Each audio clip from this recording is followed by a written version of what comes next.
Salut, je m'appelle Valérie je suis chrétien catholique. Je suis très content que vous soyez connecté à cette chaîne qui traite de l'inculturation, thème qui a été relancé par le Concile du Vatican II qui est très important dans l'évangélisation. Et il est question ici que nous, en tant que laïcs, nous contribuons à, à une meilleure évangélisation à travers l'inculturation. Voilà, en ce temps de carême, nous avons pensé à faire une série qui va nous accompagner jusqu'à la Pâque. Il est question que nous traitons de chaque semaine d'un thème précis qui va nous accompagner, qui va nous guider, afin que nous puissions vraiment en ce temps de carême rentrer en relation avec Dieu, remettre notre vie en question et trouver des bonnes réponses. Voilà. Le premier thème que nous allons traiter aujourd'hui, c'est le thème sur la prière, qui est un thème très important et qui est aussi un thème central dans la prédication, dans les homélies du pape François. Comment communiquer avec Dieu à travers la prière? Tout est là la question. Et là-dessus, nous pourrons commencer déjà par nous, voir comment nous avons l'habitude de communiquer avec ceux que nous aimons. Et voilà, nous aimons bien être en contact avec nos amis et surtout avec ceux que nous aimons. Nous passons du temps avec eux et lorsque la proximité n'est pas possible, nous trouvons des moyens voilà, pour rester en contact avec eux, pour prendre de leurs nouvelles et pour leur raconter nos expériences.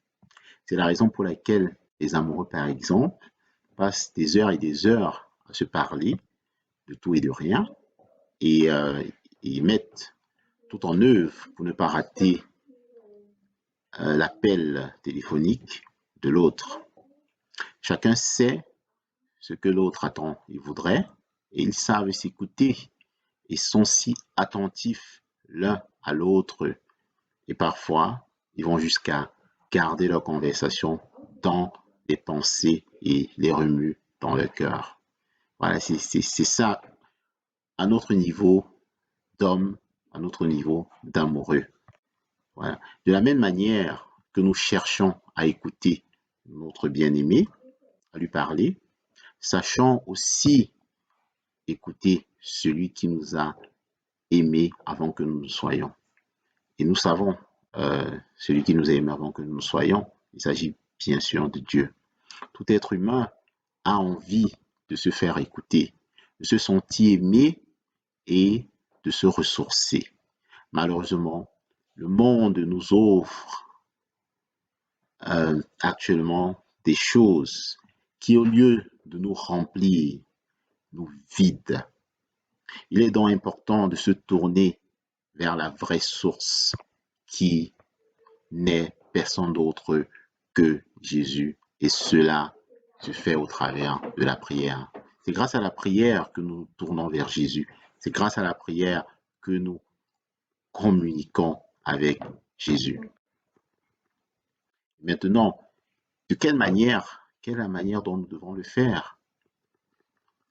La prière est un moment d'échange, d'écoute, d'admiration et de contemplation, pendant laquelle nous nous laissons illuminer, transformer et diriger par celui-là qui sait tout et qui peut tout.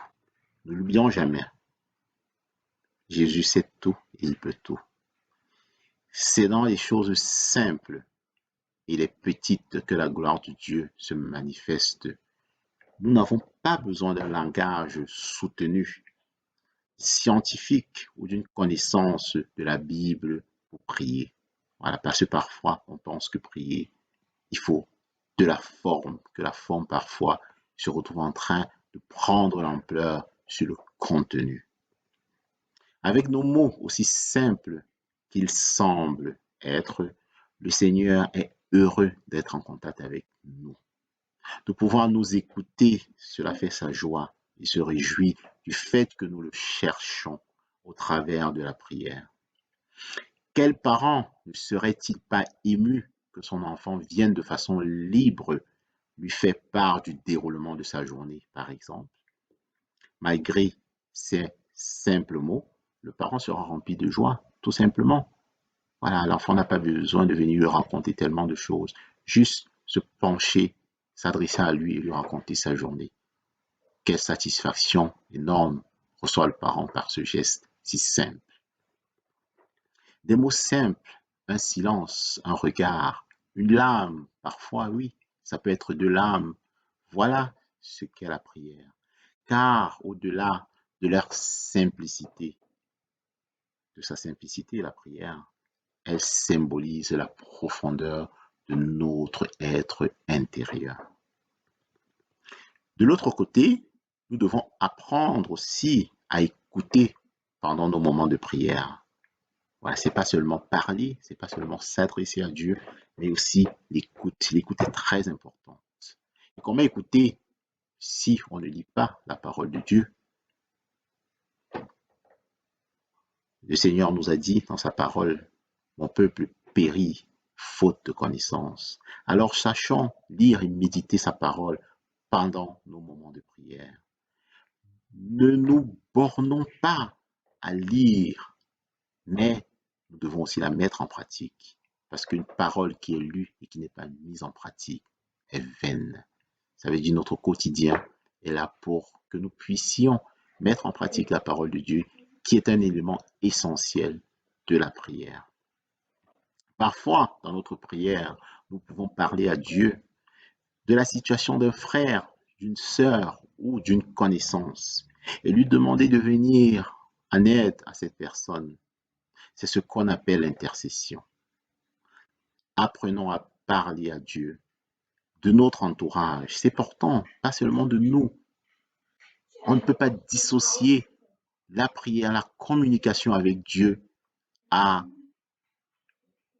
la situation de notre entourage. La prière, comme le pape François le dit, n'est pas un enfermement avec Dieu. Elle doit s'ouvrir vers les autres.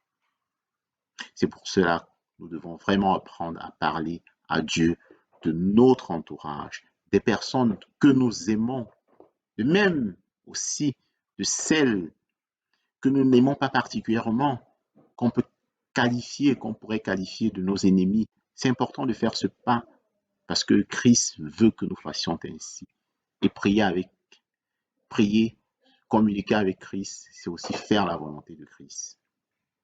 Et cela montrera à quel point nous voulons qu'il entre dans toute notre vie. Le carême est un moment que l'Église nous offre pour nous permettre de faire le point dans notre relation avec Dieu et de prendre de nouvelles résolutions, nous permettant de mieux le connaître et de faire un avec lui. Utilisons donc ce moment pour davantage parler à Dieu et l'écouter. Sachant trouver dans nos journées si surchargées de petits instants pour lui parler, lui faire un clin d'œil, lui donner un sourire et lui dire que nous l'aimons. Dans tout cela, nous prions le Seigneur et la Vierge Marie de nous aider sur ce chemin de sainteté. Amen.